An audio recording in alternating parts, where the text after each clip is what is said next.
There are pros and cons to owning an Android Wear smartwatch. Should you get one? Let's find out. The pros are that you are no longer bound to your smartphone, meaning you have a stripped down version of the Play Store on your wrist meant only to show Android Wear compatible apps.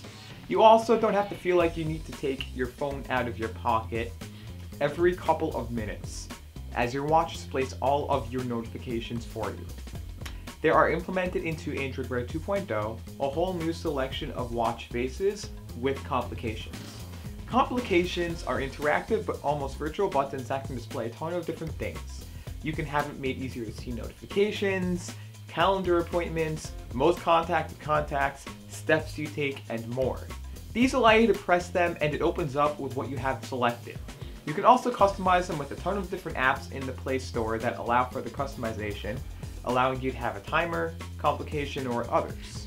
You may also feel hands-free with the addition to Google Assistant in Android 2.0. You can either hold down the button on the side of your watch, or you can set it up to work with the wake word command. Then you can ask it to do anything that your regular Google Assistant on the phone would do. You can ask it to text someone or even call them. You can ask it to turn off your lights if you have that set up already in the Google Assistant settings, or you can even ask it to do simple things like setting a timer for you. There is no audible feedback for the Google Assistant on your watch yet, but maybe that will come in a future software update. Some manufacturers have already started creating smartwatches for fitness with Android 2.0. Fitness-oriented watches have all the additions of a fitness watch, like a heart rate sensor, pedometer, which builds into every smartwatch anyway, GPS tracking and more.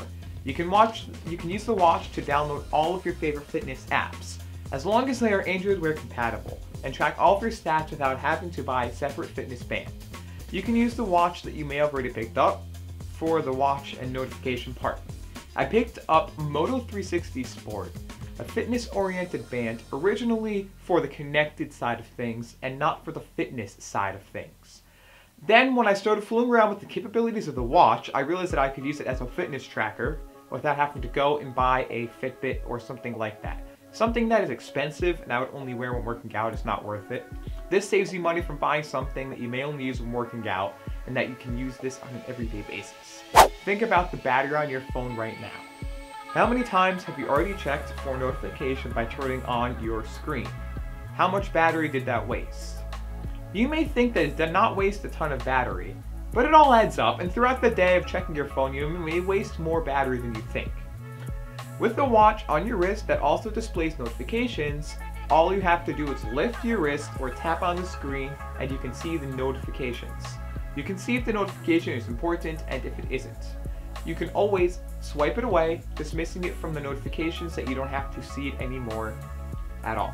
This saves battery on your phone because you interact with your phone less during the day, providing a real all-day battery life.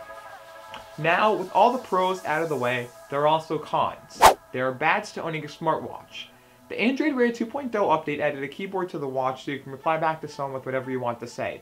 The keyboard, though, is small. It's confined to a 1.4-inch screen or smaller. They added a voice reply option along with the keyboard. The keyboard has features like swipe, but on a small keyboard, it is hard to get the first letter correct. I have used the keyboard myself, but I reply slower to someone than when I just speak out my reply.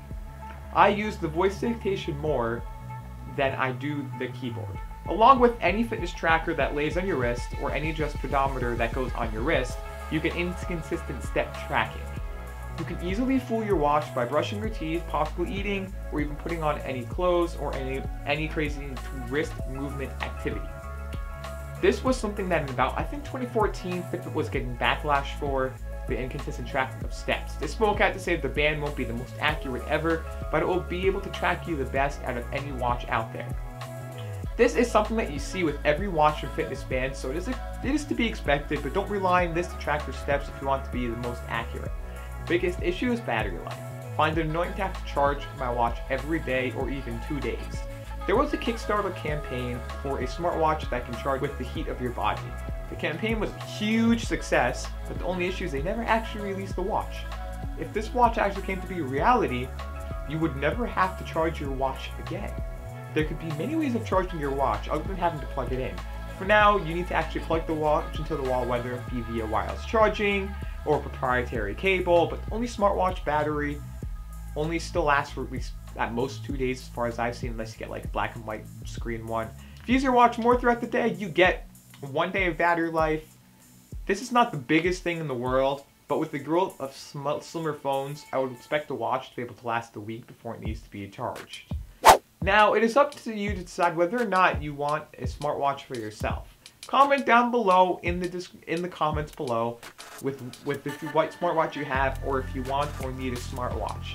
If you did like this video, please hit the red subscribe button down below, hit the bell icon next to that. Please leave this video a big fat thumbs up, and as always, enjoy the rest of your day.